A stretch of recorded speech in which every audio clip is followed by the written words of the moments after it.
just tune in. He's ironic, iconic, maybe bionic. Ladies and gentlemen, introducing the Genius. He's a genius. Hello ladies and gents, Michael Burhan here for a impromptu vlog.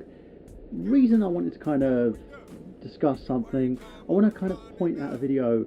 If you haven't seen it, check it out right now. It's a video done by Max Landis and it's called The Reason Why People Boo John Cena.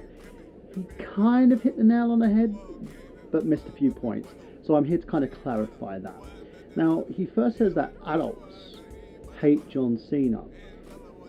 I kind of beg to differ on that. It's actually more wrestling fans hate John Cena.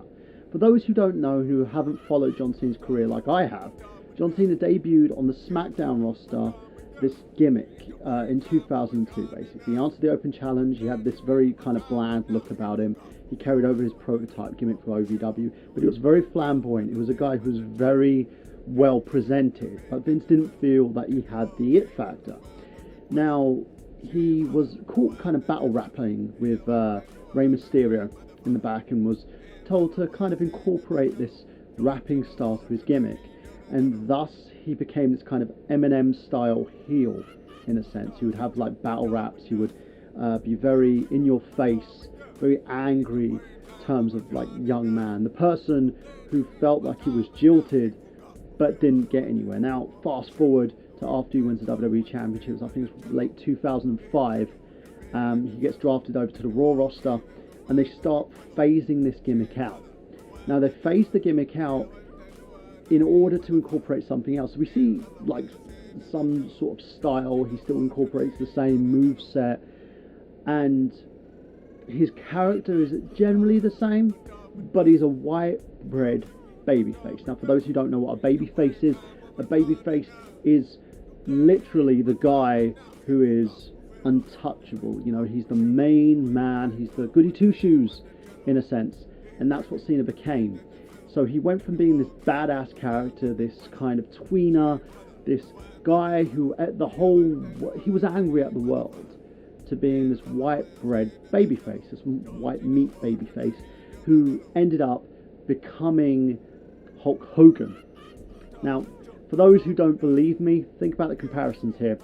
Hulk Hogan was the guy who was marketed to kids. John Cena is the guy that is marketed to kids. Hulk Hogan is the guy who did the Make-A-Wishes, who told the kids to eat their vitamins and drink their milk, brother. John Cena is the guy who says to kids, never give up, and tries to inspire the young youths. John Cena as a person is a very, very cool and good dude. John Cena as a character is very bland, and the gimmick has been done so long to death. It's gotten to the point where, as with the Hogan merchandises, when Hogan joined the NWO and became something different in a sense, he became Hollywood Hogan. John Cena has now gotten to the point where people can't stand him. Wrestling fans can't stand him. The kids love him. And that's kind of one of the reasons why they won't turn Cena heel and why you still hear a half and half chant. You know, you have people like, let's go Cena, and then you have half going, Cena sucks. The sucks part, that's the wrestling fans. That's the people who've watched Cena mature on SmackDown and become the white meat babyface that he is now. And thus is where the problem lies. So Max kind of hit the nail on the head, but he missed out those core elements, those little intricacies in a sense. And comparing Cena to Superman, I don't think so. I compare him to a character that was an amalgamation of Superman and Captain America, aka the Super Soldier by Anagram Comics. If you ever check that out, you can probably find it online. You can probably find it in a comic book shop somewhere. These comics are supposed to be like a combination of Marvel and DC characters that kind of spawned off into their own comics. They had like 2 issues a piece and then they cancelled the whole series. But he is basically the soldier that's been genetically modified by the WWE's PR and marketing team to be catered to kids. Hulk Hogan, people say Hulkamania is dead. It never left. Hulkamania has just become the C-Nation. That is the reason why people hate John Cena, and it's basically because his gimmick is old. That's it. That's all it is. No one hates John Cena the worker. John Cena can do an amazing workout in the ring. He can produce some amazing matches. If you checked out his matches with Edge, his matches with Christian, his matches with CM Punk for the WWE Championship, his match with Kevin Owens recently, you know, the fact that he's got the United States Championship is a symbol of everything that the WWE has built around, because Vince McMahon believes that every single white meat babyface has to be American as apple pie, has to basically have his own catchphrase, has to be a superhero in a sense, and the super soldier doesn't cut it anymore, because it same old things. If you don't believe me, think about it. Hogan had Andre, he had all these big monster heels, Boss Man, guys who were basically huge, Sid Vicious, who would go against Hogan, and Hogan would be conquering each and every one of them. The leg drop, big boot, leg drop. Cena's the same thing, hits them with the attitude adjustment, you know, but they can't see me. Cena basically goes in there and used to face, in his earlier runs, all these big monster heels, Umaga, Great Khali, you name these guys, he faced them. He had ultimate opportunists such as Edge. Hogan had Ric Flair. You had all these main sort of like catalysts, these characters who were thrown at Cena to dismantle and destroy. And thus is the reason why we can't stand him. There was a time in the Nexus storyline when we saw Cena and felt, hey, maybe we could see a lot more of a human side to this guy, but we never got to see that. And the reason why we never got to see that was because the WWE just switched the storyline off. You know, it was a situation where they could put him as a heel, but he wasn't a heel. He was being forced to be a heel.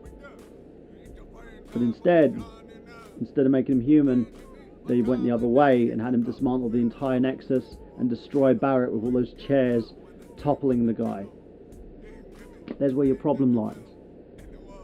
You have the stale, the inconsistent. You have a story that's been told so many times. Man, since WrestleMania 7, I've heard this story. And I can go back to the earlier WrestleManias when Hogan was first crowned champion. I've heard this story. It's time to freshen things up. When we had Stone Cold Steve Austin to break things up, The Rock to break things up. These were the guys who actually did something a little edgier. You know, something a little bit different. Cena's not different. He's just the same character, cut and pasted, and moved on. And that's something that WWE never learns its lesson of. And I can guarantee you they're probably going to have another, like, main villain, like Muhammad Hassan, like Rusev, another anti-American villain to kind of feed Cena to, because that's what they do. And then Cena will defeat the guy in the end, because Cena is the underdog, which he isn't. So there you go, guys.